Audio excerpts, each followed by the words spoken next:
Decía que el proceso más importante en la vida en Cristo, en la vida en el Señor, es que el Señor, Cristo, tiene que dar vida a nuestro espíritu.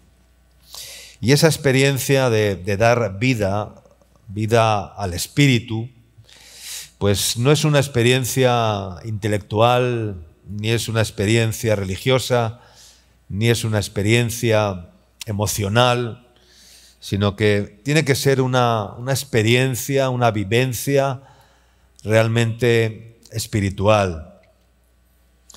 Yo sé que es difícil hablarle a un muerto. ¿Cuántos dicen amén? Hay muchos muertos espirituales. Muchas personas que están muertas espiritualmente, y como están muertas espiritualmente, pues no tienen la vida de Dios, no tienen la vida del Espíritu, y por lo tanto, cuando les hablas las cosas que son del Espíritu, pues no las entienden, no las comprenden y no lo reciben porque su espíritu está muerto. Esto hablando en términos espirituales. ¿Cuánto más sería difícil hablarle a un muerto, ¿verdad? En su féretro, ¿no? En un ataúd. Más difícil todavía. A veces hemos visto una situación así, en un velorio, cómo algún familiar se ha echado sobre el ataúd y ha comenzado a hablar con el muerto, con el ser querido, ¿verdad? Pensando que le va a escuchar o que no sé qué.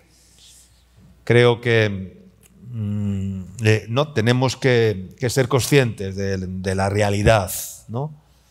Además, la Biblia dice que no te contaminarás ni te acercarás a un muerto, ¿no? En términos, o en la ley judaica, en la ley judía, estaba prohibido, porque aquel que se acercaba a un muerto se contaminaba.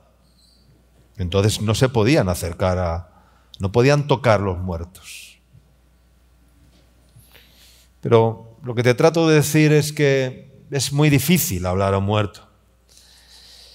Y aquellos que aún están muertos en sus delitos y pecados, pues solo tienen una posibilidad remota, diría yo, de resurgir de esa muerte espiritual en la que viven. Y esa posibilidad es que la vida de Cristo sea injertada en su espíritu para que salgan de la muerte espiritual en la que viven y pueden recibir la vida. ¿Cuántos dicen amén? Si yo te preguntara ¿por qué predicamos la palabra? ¿Por qué predicamos la palabra? Porque solo la palabra de Dios puede vivificar la vida del ser humano, la vida del hombre. Y solamente la palabra de Dios, la palabra dada por Dios, por su Espíritu, puede producir la semilla para que tu espíritu pueda recibir la vida y así poder comenzar a construir en tu vida una relación con Dios en la cual tú puedas encontrar la plenitud de una vivencia, no solo de una experiencia, sino de una vivencia personal en tu vida con Jesús, con el Señor. Amén, hermanos.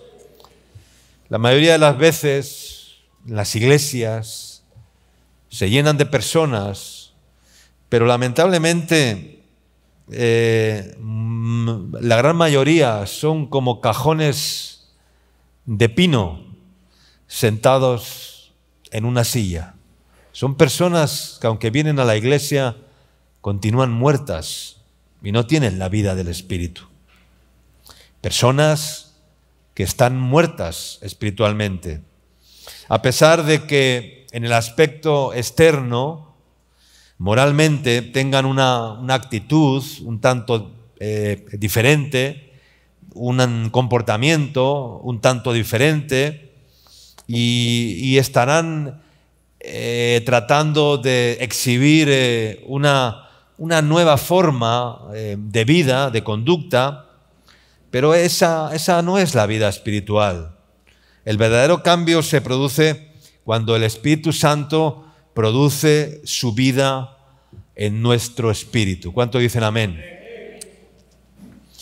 Y necesitamos tener una experiencia más íntima con el Señor que la experiencia que las reuniones nos ofrecen, las reuniones en la iglesia o las reuniones del tipo que sea, porque esas reuniones se pueden convertir en un pasatiempo en las vidas, en un refrigerio, tal vez, en un tiempo de cierta espiritualidad, por llamarlo de alguna manera, pero no pasa de ahí, porque si tu espíritu sigue muerto y estás aquí, pues no podrás nunca acercarte realmente a la presencia de Dios y vivir en la presencia de Dios cada día de tu vida. Tratarás de hacerlo de una forma emocional, de una forma racional, pero sin tener esa comprensión en tu espíritu. Y Dios primeramente tiene que dar vida a tu espíritu. Amén. Tiene que dar vida por la palabra de Dios. Amén, hermanos. Porque la palabra de Dios es la que produce vida. La palabra de Dios, Dios habló y produjo vida.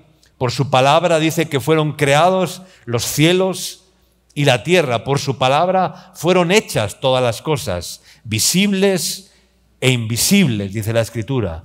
Dios habló y por su palabra fueron creadas, fueron hechas las cosas. Amén, hermanos. Vamos a leer el Evangelio de Juan en el capítulo 12, versículos 20 a 26. Dice así la palabra de Dios en Juan capítulo 12, versículos 20 a 26. Dice: había ciertos griegos entre los que habían subido a adorar a la fiesta, en la fiesta. Estos, pues, se acercaron a uno de los discípulos, a Felipe, que era de Betsaida de Galilea, y le rogaron diciendo: Señor, quisiéramos ver a Jesús. Felipe fue y se lo dijo a su hermano Andrés. Entonces Andrés y Felipe se lo dijeron a Jesús. Y le dijeron: Jesús, hay unos griegos que han subido a adorar en la fiesta y nos han preguntado por ti y quieren verte, quieren conocerte, quieren ver a Jesús, quieren verte a ti. Entonces, cuando le dijeron eso a Jesús, Jesús le respondió a Andrés y a Felipe cuando le dijeron aquello. ¿Qué le respondió Jesús? Verso 23. Jesús le respondió diciendo: ha llegado la hora para que el Hijo del Hombre sea glorificado. De cierto os digo, que si el grano de trigo no cae en la tierra y muere, queda solo, pero si muere, lleva mucho fruto. El que ama su vida la perderá, y el que aborrece su vida en este mundo, para vida eterna la guardará. Si alguno me sirve, sígame, y donde yo estuviere, allí también estará mi servidor. Si alguno me sirviere, mi Padre le honrará. Que el Señor bendiga su palabra. Jesús, acá en este verso 23, pongan el verso 23, en ese verso Jesús comenzó uno de los discursos más importantes y trascendentales de su vida propia, pero también de nuestra propia vida. Y te voy a explicar por qué. Jesús dijo: ha llegado la hora en que el Hijo del Hombre sea glorificado. ¿Y cómo iba a ser glorificado el Hijo del Hombre? Iba a tener que ir a la cruz, iba a tener que morir para salvación de toda la humanidad, para salvación de todos aquellos que creen y aceptan el sacrificio de Cristo. Entonces dijo, ha llegado la hora en que el Hijo del Hombre se ha glorificado. De cierto os digo, que si el grano de trigo no cae en la tierra y muere, queda solo, pero si muere, lleva mucho fruto. La vida de Dios, hermanos, en nosotros comienza de la misma manera. Jesús dice de sí mismo, yo voy a tomar forma de grano. Yo voy a convertirme en un grano. Voy a tomar forma de grano.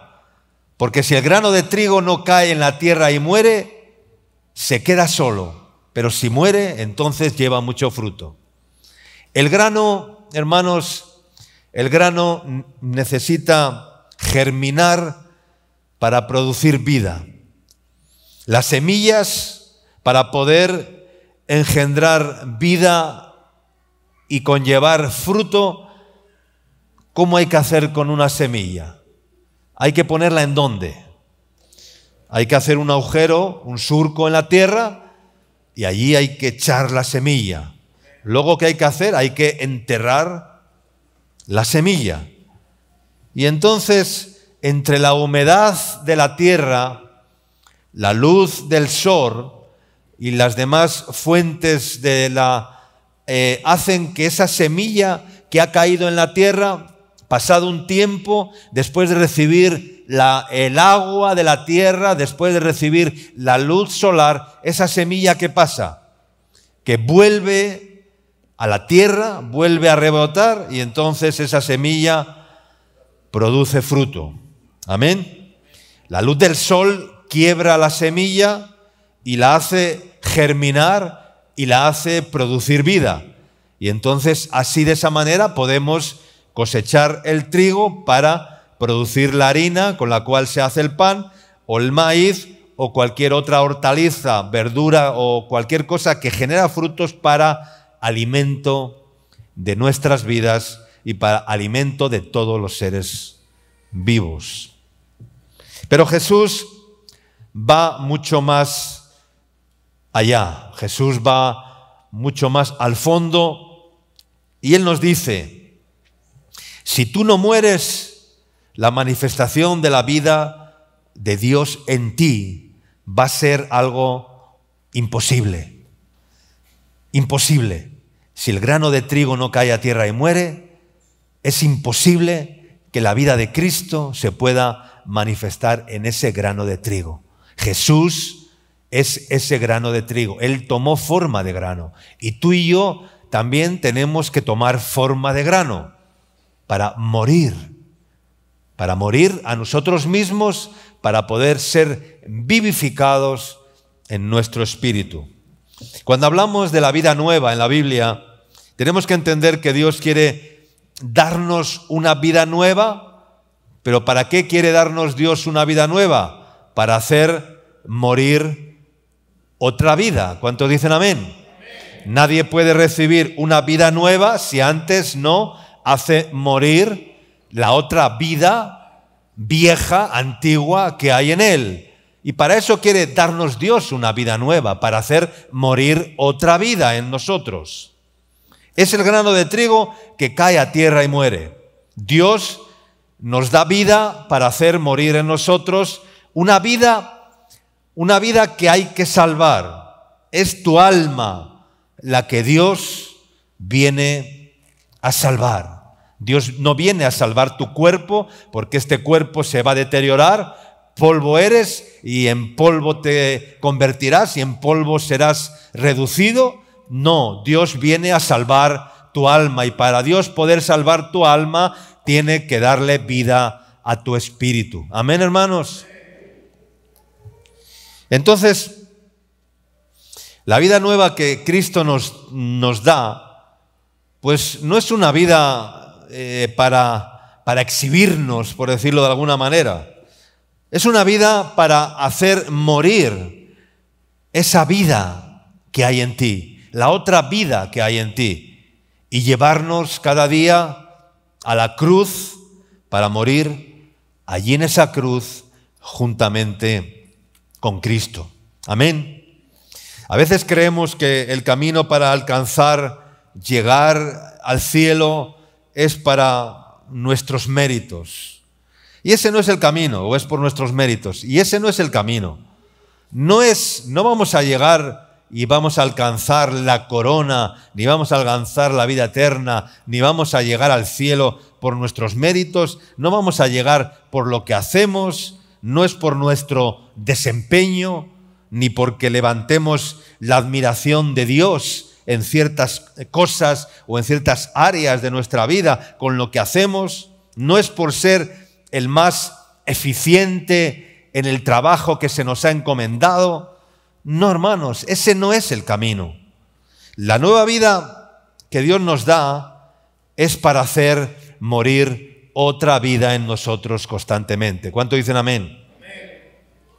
¿Y qué es lo que Dios quiere hacer morir en ti? Algunos me preguntarán, ¿qué es lo que Dios quiere hacer morir en mí? ¿Qué es lo que Dios quiere hacer morir en ti? Pues tú lo sabes muy bien. Tú debes saber qué es lo que Dios quiere y necesita trabajar en tu vida.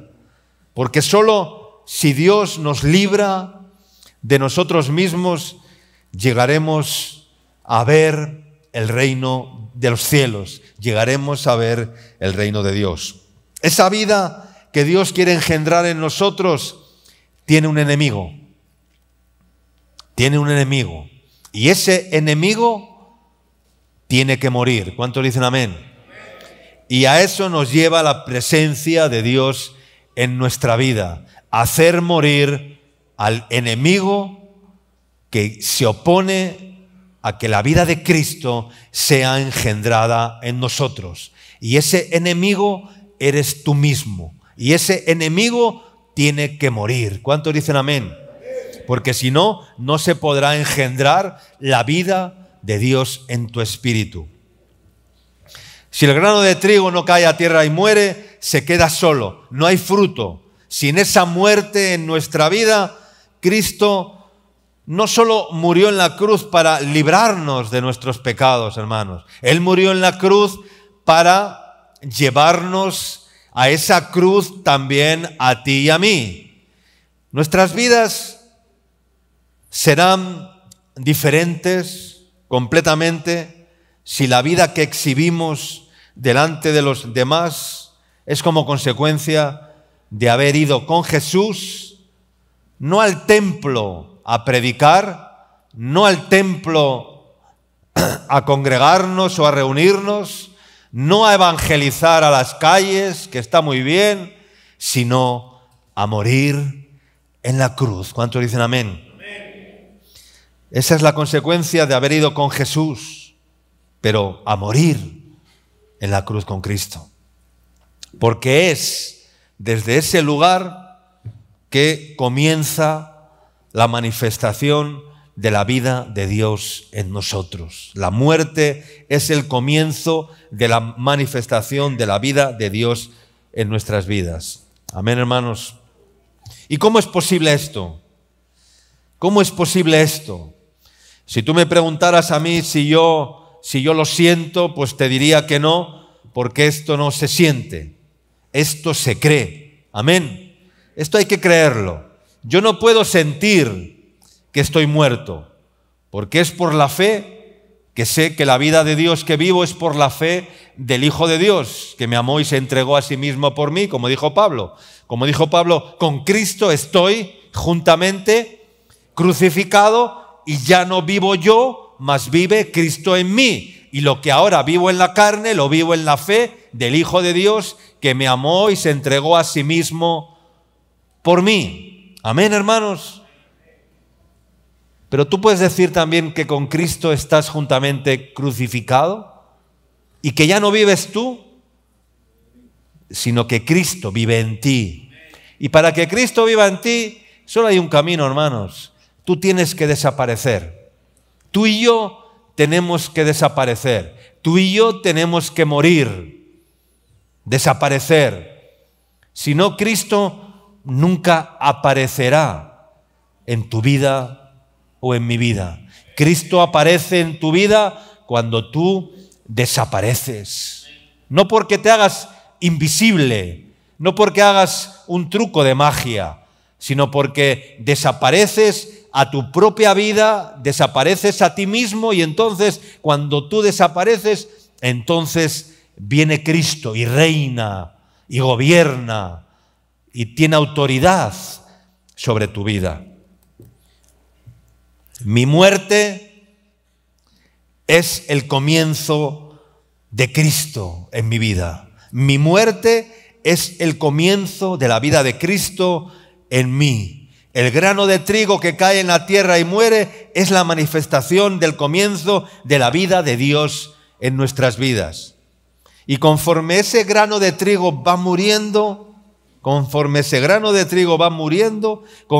yo voy desapareciendo, conforme yo voy desapareciendo y muriendo cada día, Cristo va creciendo, apareciendo y creciendo cada día en mi vida. ¿Cuántos dicen amén? Y un día alguien dirá, anda, wow, hoy el pastor no vino al culto, ha venido Jesús. Es una comparación solamente para expresar esto. ¿Por qué? Porque el secreto y el éxito en el Señor consiste en desaparecer. ¿Cuántos dicen amén? Porque cuando tú desapareces, cuando el pastor no viene al culto y algunos dicen, wow, el pastor no ha venido al culto, hoy ha venido Jesús al culto. ¿Por qué? Porque el pastor ha desaparecido. Cuando tú desapareces, Jesús aparece por ti. Amén. Y ese es el éxito. El éxito consiste en que tú y yo tenemos que desaparecer. Amén. Y eso es un trabajo, hermanos, porque el ser humano está lleno de sí mismo. ¿Cuánto nos cuesta desaparecer? ¿Cuánto nos cuesta pasar desapercibidos? ¿Cuánto nos cuesta servir al Señor desde el anonimato? ¿Cuánto nos cuesta? Hay muchas personas en la Biblia que aparecieron y sirvieron al Señor desde el anonimato, que si no hubieran aparecido no hubieran podido ocurrir ciertas cosas. Cuando Jesús, se me ocurre ahora, cuando Jesús iba camino del Gólgota con la cruz cargada a cuestas, apareció un hombre del campo, no sabían de dónde venía. ¿Quién fue? Que le ayudó a llevar la cruz. ¿Quién fue? Simón el de Cirene. Era un hombre que nadie conocía, pero ese hombre apareció en el momento crucial, importante y necesario para ayudar a Jesús a llevar la cruz. Nadie sabía quién era Simón el de Cirene. Era un hombre que venía del campo, que apareció como de la nada. No figuraba en ningún rol, en ningún esquema, en ningún cronograma. Apareció para llevar la cruz hasta el monte de la Calavera. Hubo muchos así. Aleluya. En la parábola del buen samaritano apareció también alguien que, bueno, igual no era tan importante. Fue el mesonero. ¿Qué hizo el mesonero? Fue el que ayudó al vagabundo malherido, ¿verdad? El que se ocupó de cubrir sus necesidades. Si no hubiera aparecido el mesonero, pues el samaritano que llevó o que cargó al malherido, pues no habría podido. En todo el lugar siempre aparece alguien que sirve desde el anonimato, hermanos. Y esos son los mejores, los que sirven, no para ser vistos, los que sirven no al ojo. Que hay muchas personas que lamentablemente sirven al ojo. Se les detecta claramente, yo les detecto claramente. Y digo, este hermano, qué pena, sirve al ojo. No sirviendo al ojo, dice la Escritura. No sirvamos al ojo, hermanos. No sirvamos al ojo. Tenemos que desaparecer.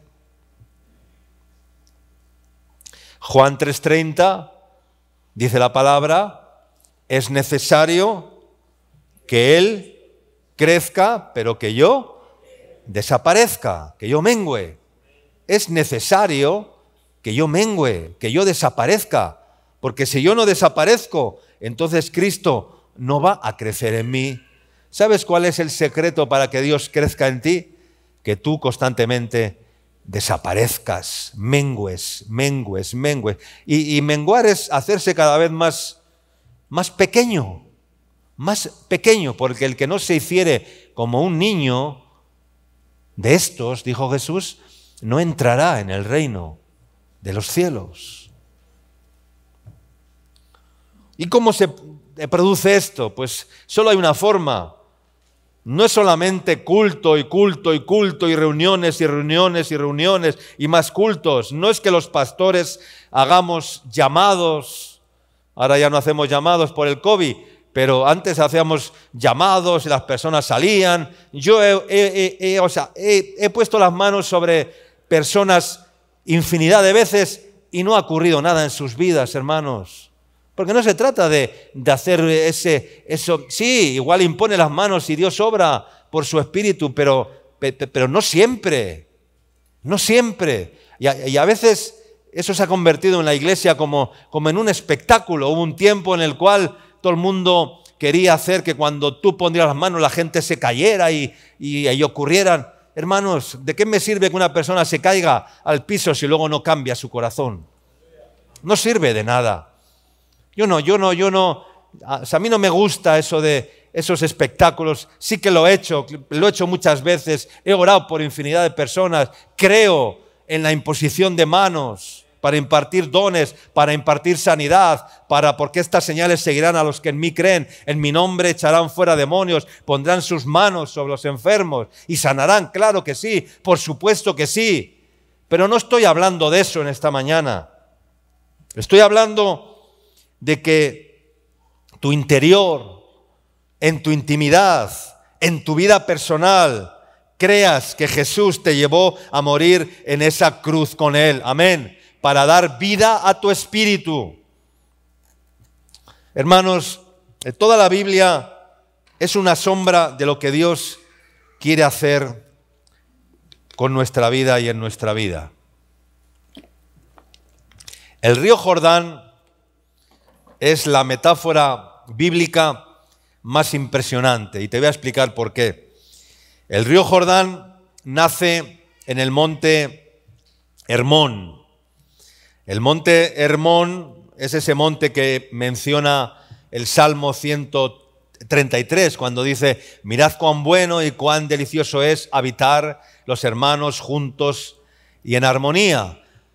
Es como el buen óleo que desciende desde la cabeza de Aarón, del sacerdote, y baja por las vestiduras hasta los pies. Luego dice, es como el rocío que desciende del monte Hermón, que desciende sobre los montes de Sión, porque allí Jehová el Señor envía bendición y vida eterna, ¿no? Ese es el monte Hermón. Es un monte que está al norte de Jerusalén. Sus cumbres permanecen nevadas durante el invierno porque tiene mucha altitud. Y en las primaveras, cuando comienza el deshielo, y curiosamente este deshielo no se produce por las laderas del monte, sino que se produce por el interior del monte, por el interior de la montaña, de este monte Hermón.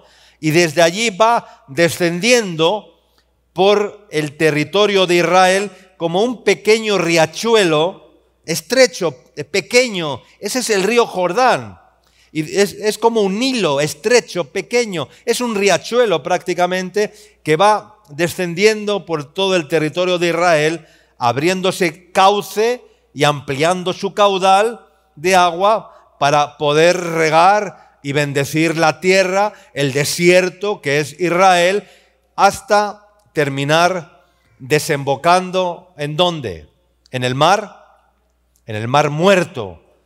Y lo hace a 380 metros por debajo del nivel del propio Mar Muerto. Que como hemos visto a veces en esos videos de Israel, pues Sabemos que en ese mar es donde la gente flota, ¿no? Porque la densidad de la sal es tan grande que te hace flotar. Yo he estado allí, fui a Israel, me metí en el Mar Muerto, en las aguas del Mar Muerto, y es impresionante, ¿no? El efecto que te hace flotar por la salinidad del agua, y además son aguas medicinales, ¿no? Por su índice de salinización y tantas cosas, ¿no? Quiero decir que qué hermoso es que sepamos que la vida desciende de lo alto. ¿Cuánto dicen amén? Y desciende hasta el punto de que va hasta la muerte, igual que el río Jordán.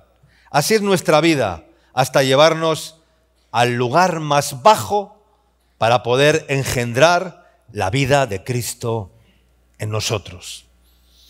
Y qué curioso que el río Jordán termina, desemboca en el Mar Muerto, porque es allí donde Dios te quiere llevar a ti y a mí, como el grano de trigo.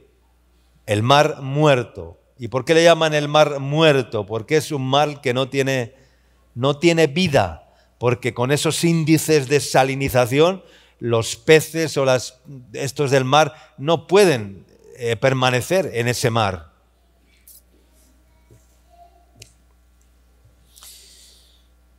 Hermanos,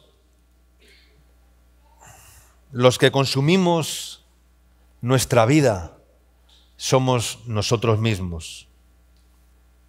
Es como el teléfono, es como el teléfono que por la noche lo pones a cargar, ¿verdad? Y por la mañana, cuando te levantas, el teléfono tiene la carga ¿cómo? La carga completa, 100%. Ahora mi teléfono pues ha consumido bastante porque hoy madrugué, me gusta el tenis y Rafael Nadal jugaba el Open de Australia y me levanté a ver el partido de tenis que felizmente ganó Rafael Nadal, ¿ya? El mejor jugador de la historia, 21 Grand Slam, ¿no? Por si acaso. Pero lo que quiero decir es que es un gran jugador, es increíble, ¿no? Lo que hace este hombre, ¿no? Con 36 años de edad, ¿no? Pero lo que trato de decir es que ahora el teléfono está ya a un 60%, a un 70%. Con cada aplicación que tú hables en el teléfono, ¿qué pasa? ¿Que se va consumiendo qué? Se va consumiendo la energía. Hay aplicaciones que son más pesadas y consumen más energía, ¿verdad? Así es nuestra vida, hermanos. Cuanto más centrados estamos en nosotros mismos, más consumimos de la energía que Dios nos da. Amén. Y tenemos que liberarnos de nosotros mismos, liberarnos de todas esas aplicaciones. A veces el teléfono está lleno de aplicaciones que ni usamos, ¿verdad? Y que hay que hacer un backup, una limpieza y eliminar todas aquellas aplicaciones que lo que están haciendo al teléfono es hacerlo más lento y además consumir la batería, ¿verdad? Pues en tu vida pasa igual. Hay aplicaciones en tu vida que tienes que ir eliminando, hermano, eliminando de tu vida, porque esas aplicaciones lo que están haciendo es consumir la energía que Dios te da. Y cuando quieras decir o hallar fuerzas para hacer algo en el Señor, te verás, ay, no tengo fuerzas. ¿Por qué? Porque las aplicaciones que estás usando constantemente están consumiendo tus propias energías. Amén, hermanos. ¿Les gustó el ejemplo? ¿Y aprendimos del ejemplo? Es práctico. ¿Y sabe lo que pasa? Que los teléfonos no se recargan a sí mismos. Todavía no hay teléfonos que se recarguen solos. Ya hablan de que en un futuro, por la luz solar, habrá teléfonos que se carguen con la luz del sol y ciertas cosas que posiblemente lo veremos, pero aún no hay todavía. Necesitan una red, ¿verdad?, donde poder enchufar el cargador ¿Para qué? Una fuente externa de energía para recargar la batería. Y nosotros también necesitamos la vida de Dios para no consumirnos a nosotros mismos, para que no nos agotemos en nuestras vidas y no agotemos los deseos de Dios en nuestro corazón. Amén, hermanos. Hay una historia en la Biblia que la hemos predicado, la hemos enseñado, la hemos leído. Hubo un hombre llamado Naamán, el sirio. Él era un general muy poderoso, lleno de orgullo y de soberbia. Este general Naamán había escuchado por boca de una de sus criadas que había un profeta, estoy parafraseando el texto para no leerlo, que había un profeta y que había un río en Israel que podía sanarle de su lepra. Y allí fue Naamán a encontrarse con el profeta Eliseo, con un séquito, con sus caballos, con sus regalos, acostumbrado a comprar con regalos pues la aceptación de la gente. Se quería ganar a la gente siempre con sus plebendas, con sus regalos, haciendo alarde de su capacidad, de su soberbia, ¿no? De lo que él era un general, alguien importante. Y cuando llegó a la puerta de la casa del profeta, el profeta, en vez de salir a saludarle y decirle: ¿qué tal, Naamán? Bienvenido, usted es un general que viene de lejos. Eliseo no salió a recibirle y mandó a uno de sus criados a decirle al general lo que tenía que hacer. Y lo que le dijo fue: vete al río Jordán, zambúllete 7 veces en el río Jordán y serás sano de tu lepra. Porque a veces Dios utiliza métodos que no entendemos en nuestras vidas, o métodos que nosotros pensamos que Dios lo tendría que hacer de otra manera. Y esto le indignó de tal manera a Naamán que dijo para sí mismo: ¿qué se habrá creído este profeta? No sale a recibirme y además envía a uno de sus criados y me envía nada más y nada menos que a zambullirme en este río mugriento, en este riachuelo que es el río Jordán, cuando en Siria hay ríos mucho más caudalosos, mucho mejores que este, como son el Habaná y el Farfar, y me envía a este río lleno de mugre. Porque si ves el río Jordán, yo lo he visto, es un riachuelo, no es un río caudaloso de estos por el que transitan barcos, y no, es un riachuelo, es un río estrecho, sucio, tal vez mugriento, no es un gran río, hermanos, es un pequeño riachuelo.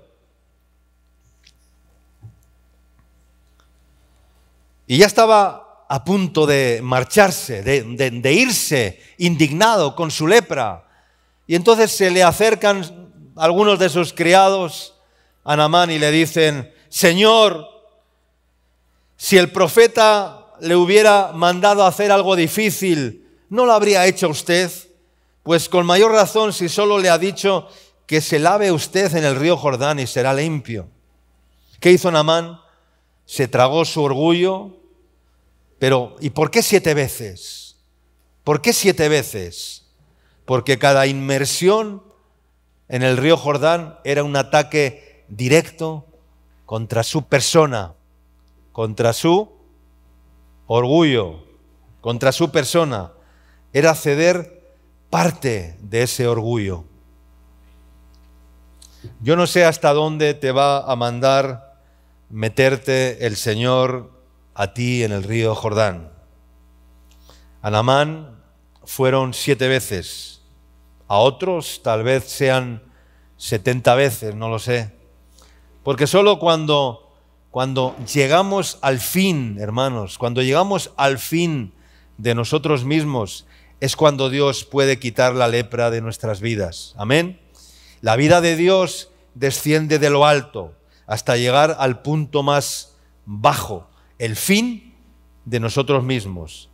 Me imagino a Naamán la 7ª vez que fue a zambullirse en el río.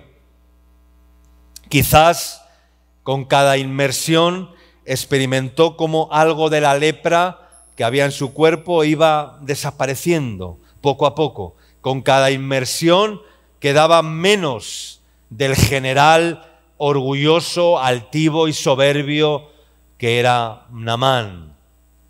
Y así ocurre con nuestras vidas. Con cada inmersión, cuanto más descendemos, menos queda de nuestro orgullo, de nuestra soberbia, de nosotros mismos en nuestras vidas, para que Jesucristo pueda aparecer y crecer en nosotros. Amén.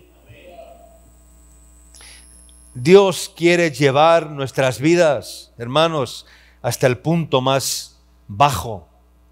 Hasta el punto más bajo.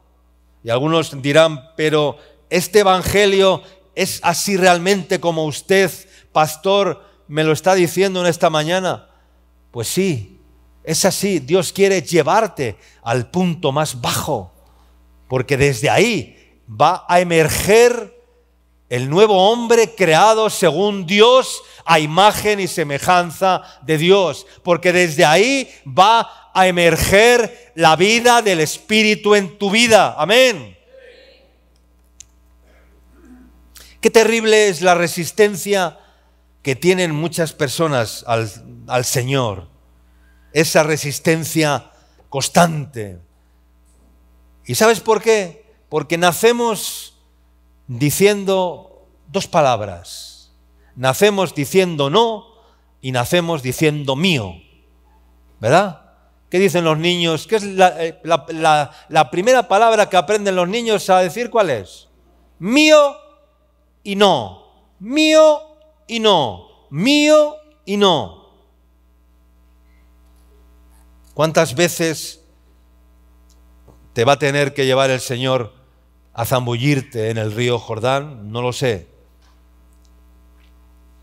Yo estuve en ese río. Ahora el río Jordán es un lugar turístico, totalmente preparado, como donde hay baptisterios que han construido, ¿verdad? Y es un lugar de peregrinación donde van católicos, evangélicos de todas las religiones para bautizarse allí, en ese río. Yo estuve allí bautizando a un grupo de personas. Y está todo preparado, ¿verdad? Hay vallas barandillas para descender al baptisterio, hay sus graditas hechas, todo bien cómodo para que la gente llegue a ese lugar, ¿verdad? Y pueda zambullirse en el río Jordán y proceder con la inmersión, con el bautismo, ¿verdad? Es todo un negocio, ¿verdad? Te dan la túnica, te dan la bata blanca, te dan todo, te hacen la foto y te graban el video, y cuando sales, ahí hay una señorita y unas personas que están esperándote para venderte la foto, venderte tal y sacarte. O sea, es un negociado, ¿no? Completamente, ¿no? Jesús le dijo a Nicodemo: de cierto te digo, Nicodemo, que el que no naciere de nuevo no puede ver el reino de Dios. Hemos predicado esto muchas veces, pero yo me preguntaba en esta mañana, dice, el que no naciere de nuevo. Yo me pregunto, ¿tú naciste por iniciativa propia? ¿Alguien de ustedes nació por iniciativa propia? Pregunto. Nadie. Tú naciste o nacimos porque nuestros padres nos engendraron. ¿Cuánto dicen amén? El nuevo nacimiento es la manifestación gloriosa de la vida que desciende de lo alto. Ahora, para con cada uno de nosotros que éramos seres caídos. La verdadera traducción sería decir, yo no he nacido, yo he sido nacido de arriba, porque nadie puede engendrarse a sí mismo, nadie puede producir en sí mismo el nacimiento. Entonces dice, el que no naciere de nuevo, nadie puede producir el nacimiento, nadie puede hacer nacerse a sí mismo.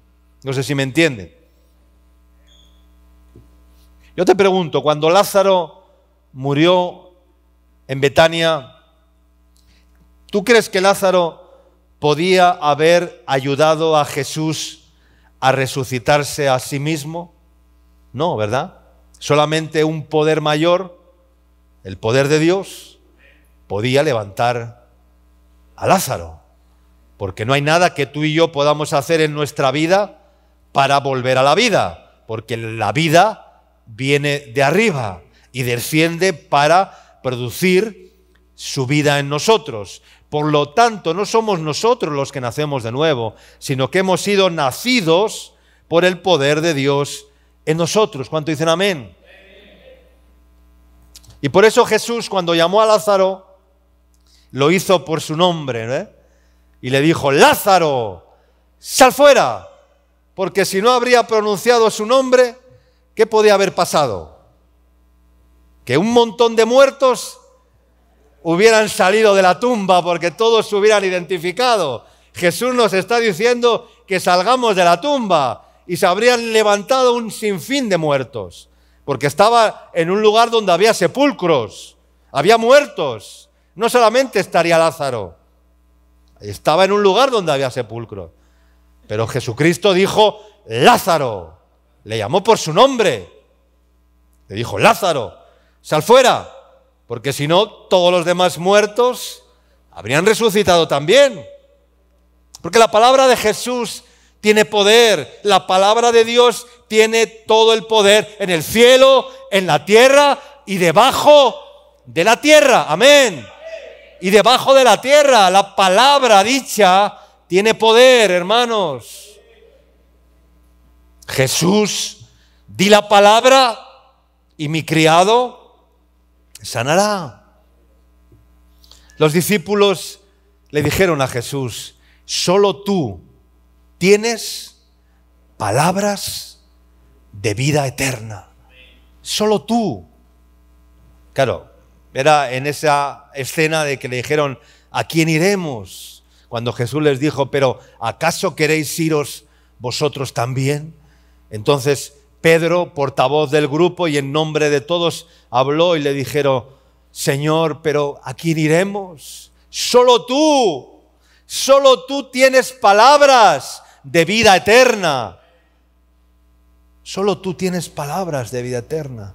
Yo no sé si tú entiendes esto o no lo entiendes, que solamente el Señor, solamente Jesús, solamente la palabra de Dios son palabras de vida eterna. Amén. Las palabras dichas por los hombres, las palabras dichas por los políticos, las palabras dichas por, yo qué sé, no tienen vida en sí mismas. Son palabras huecas, humanas, filosofías, huecas sutilezas, mandamientos de hombres que nos han sido enseñados, dogmas de hombres. Pero cuando Jesús habla, solamente tú tienes palabras de vida eterna. Amén. Pero tenemos que escuchar esas palabras en nuestro espíritu para que nuestro espíritu reciba la vida. Amén. Palabras de vida eterna. Quiero terminar con unos versículos en Colosenses, capítulo 2, versículo 9. 2:9 dice: porque en él habita corporalmente, está hablando de Jesús, el apóstol Pablo, dice: porque en Jesús habita corporalmente, quiere decir en cuerpo, corporalmente, dice toda la plenitud de la deidad, toda la plenitud de Dios. Estaba diciendo, en Jesús habita corporalmente toda la plenitud de Dios. Por si alguien aún cree que Jesús no era Dios. Hay algunos que no creen que Jesús era Dios y que tienen esa doctrina equivocada, ¿no? Y que en él no están todos los poderes del Padre. Pues aquí dice claramente que en Jesús habita corporalmente, quiere decir físicamente, verdaderamente, corporalmente, en Jesús habita toda la divinidad, toda la deidad de Dios. Dice: y vosotros, verso 10, estáis completos en Él. ¿Cuántos están completos en Él? Completos quiere decir que ya no cabe nada más. ¿Estás completo en Jesús? Si algo te falta, estás incompleto. Hay muchas personas incompletas, lamentablemente, en medio nuestro. No pueden decir, yo estoy completo en Cristo Jesús. Dice, que es la cabeza de todo principado y potestad. Dice, en él también fuisteis circuncidados, con circuncisión no hecha a mano, al echar de vosotros el cuerpo pecaminoso carnal, en la circuncisión de Cristo. Los niños judíos son circuncidados al 8º día. Es una señal permanente que una vez hecha en su cuerpo no tiene vuelta atrás. Es una señal permanente en el cuerpo. Ahora Cristo, Él no viene a circuncidar el prepucio de nuestra carne. Él quiere circuncidar o tiene que circuncidar el prepucio de nuestro corazón. Y cuando Dios circuncida el corazón, llevándonos a morir en esa cruz, aparecen las señales de la circuncisión, ya no en el cuerpo, sino como señales en nuestra vida personal. Amén, hermanos. Y Pablo era el mejor ejemplo de lo que era la circuncisión. Toda la epístola a los filipenses habla de esto. Es la mejor expresión de esa circuncisión. ¿Y de qué habla básicamente la epístola a los filipenses? Pues de que para mí el vivir es Cristo y el morir es ganancia, decía Pablo, siempre buscando la muerte como meta final en su vida. ¿Por qué? Porque tenía la vida de Cristo en su vida tan latente y sumamente importante que le llevaba constantemente a experimentar que toda muerte a sí mismo repercutía en que Cristo vivía y vivía y crecía cada día más en Él. Amén. Tú tienes señales de esa circuncisión en tu corazón, porque esas son las señales de Cristo. Y esas son las señales que Cristo quiere ver en tu vida. Dios no quiere ver las señales de la apariencia religiosa. Dios no quiere ver esas señales, hermanos. Sepultados con Él en el bautismo, en el cual también fuisteis resucitados con Él mediante la fe en el poder de Dios, que le levantó de los muertos, y a vosotros, estando muertos en pecados y en la incircuncisión de vuestra carne, os dio vida juntamente con Él, perdonándoos todos los pecados. En el Calvario no había agua. ¿Había agua en el Calvario? No. Y aquí dice, sepultados con Él en el bautismo, en la cruz. No había agua en el bautismo, en la cruz. Jesús, de hecho, pidió que le dieran ¿qué? Que le dieran de beber.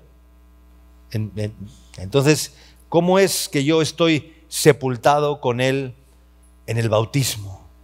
Es difícil de explicar esto. Sepultados con Él en el bautismo. Quiere decir, alguien que está sepultado es alguien que está ¿qué? Que está muerto. Muertos con Él en el bautismo.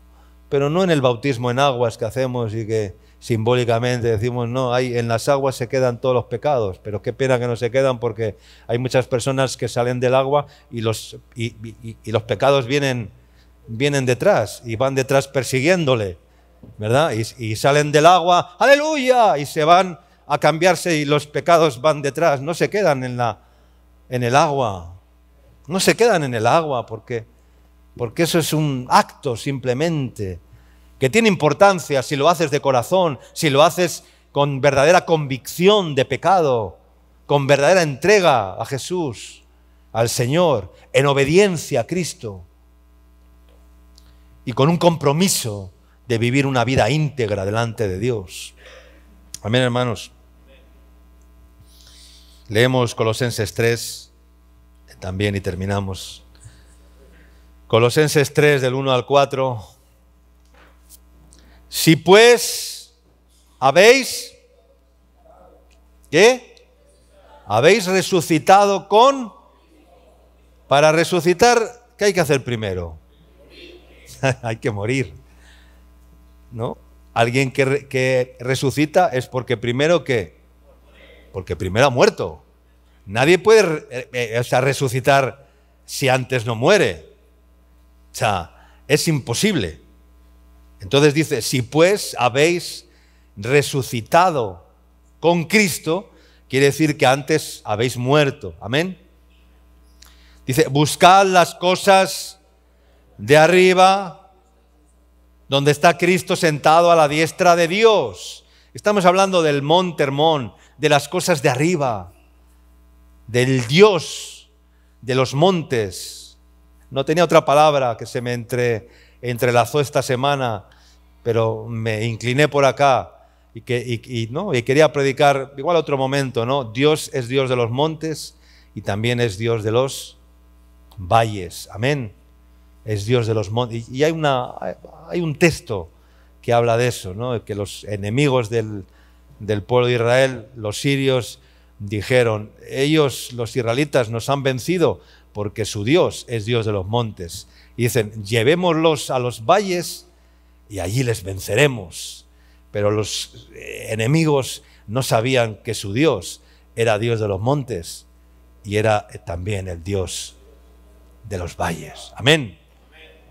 A veces antes cantábamos, ¿no? Con esa canción tan famosa de Marcos Witt, en los montes, en los valles, ¿no? ¿Han cantado esa canción? Gloria a Dios. Dios es Dios de los montes, claro que sí, de lo alto. Y por eso dice, poned la mira en las cosas de arriba. Pero dice, si pues habéis resucitado con Cristo. Eso dice tu Biblia también. ¿Tu Biblia dice lo mismo que la mía? Dice, si pues habéis resucitado con Cristo. Tú has resucitado porque estás muerto y necesitas que Dios obre en tu vida. Y la forma que Dios tiene de cambiar tu corazón es llevándote a morir con Él. ¿Para qué? Para poder resucitar. Y el que está resucitado, ¿qué es lo que busca? ¿Las cosas de qué? Las cosas de arriba. El que ha resucitado busca las cosas de arriba. Si has nacido de nuevo, ¿qué cosas buscas? ¿Las cosas de dónde? Las cosas de arriba. Pero si no has resucitado con Cristo, ¿qué cosas buscas? ¿Las cosas de dónde?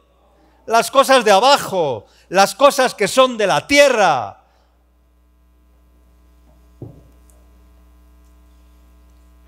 Tú puedes decir en esta mañana, yo estoy resucitado con Cristo. He resucitado con Cristo. No esperes a sentirlo. Pues algunos dirán, es que yo no lo siento. Yo tampoco lo siento. Porque no lo vas a sentir. No vas a sentir el dolor de los clavos. Si yo pudiera en esta mañana coger unos clavos y empezar a clavarles a todos ustedes, y con los clavos y eso serviría de algo, pues no lo sé, pero Dios no te va a hacer pasar por ese sufrimiento. Él no te va a clavar los clavos. ¿Sabes cómo lo va a hacer Cristo?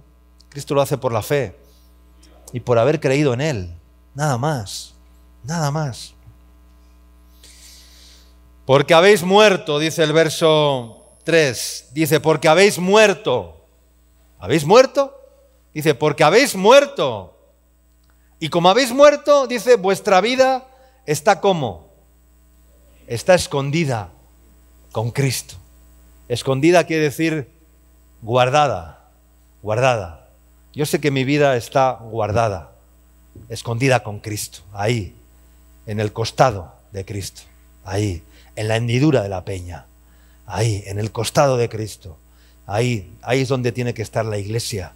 De ese costado del que manó sangre y agua, el costado de Cristo, esa es la hendidura de la peña, que dice Cantar de los Cantares, dice, paloma mía que estás en la hendidura de la peña, dice, hazme oír tu voz, aleluya. Cuando Dios pasó y Moisés estaba en el monte, dice que Dios le dijo, date la vuelta ante Moisés porque nadie podrá ver mi gloria.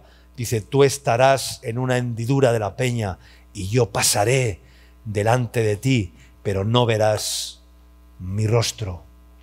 Aleluya. Porque habéis muerto y vuestra vida está escondida con Cristo en Dios. Cuando Cristo, vuestra vida, se manifieste, entonces vosotros también seréis manifestados con Él en gloria. Amén. Amén. Qué hermosa es la palabra de Dios. ¿Cuánto dicen amén?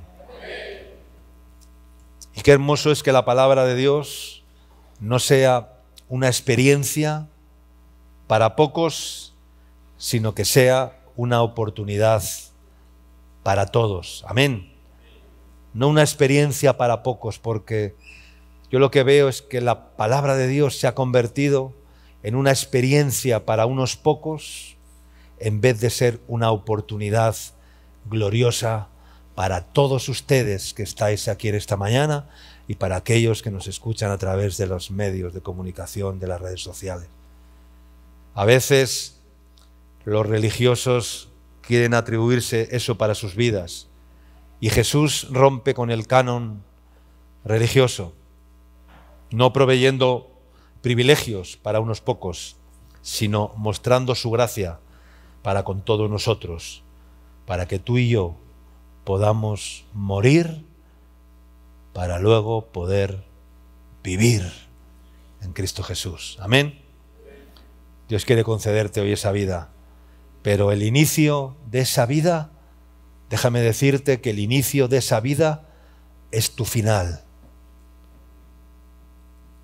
El inicio de esa vida en Cristo, de esa vida de lo alto, de ese rocío que desciende del Monte Hermón, de esa plenitud de Dios, ese inicio es el final de tu propia vida. Tu propia vida tiene que acabar, tiene que morir, tiene que agotarse, tiene que extinguirse, tiene que desaparecer para que Cristo pueda aparecer en tu vida. Amén. Y Dios nos da una vida nueva para hacer morir otra. Amén. Lo nuevo, diga conmigo, lo nuevo no puede convivir con lo viejo. No puede, lo nuevo no puede convivir con lo viejo. La nueva vida en Cristo no puede convivir con la vieja vida. Son totalmente incompatibles. No pueden convivir juntos. Es imposible, es imposible. No hay convivencia alguna, no hay relación alguna, no hay comunión alguna. La vieja vida no puede convivir con la nueva vida. Dios, le dijo a Josué, que le dijo cuando le llevó a ver la tierra de la promesa, ¿qué le dijo? Moisés ha muerto. Moisés ha muerto. Todos lloraban la muerte de Moisés. Todos lamentaban la muerte de Moisés. Todos decían, ¿ahora quién nos va a guiar hasta la tierra prometida? Entonces Dios levantó a Josué. Y lo primero que le dijo Dios a Josué, le dijo, mira, Moisés ha muerto, él ya no va a volver. Ya no va a volver. Moisés ha muerto, él no va a volver. Él ha muerto. Ahora tú irás y guiarás a este pueblo a través del desierto y le llevarás a la tierra de la promesa. Amén. Hay cosas que tienen que morir, hermanos. Amén. Hay cosas que tienen que morir. Aleluya. Dios nos da una vida nueva para hacer morir otra. Otra que no te podrás llevar contigo, porque tiene que morir para vivir la eternidad con Cristo. Amén.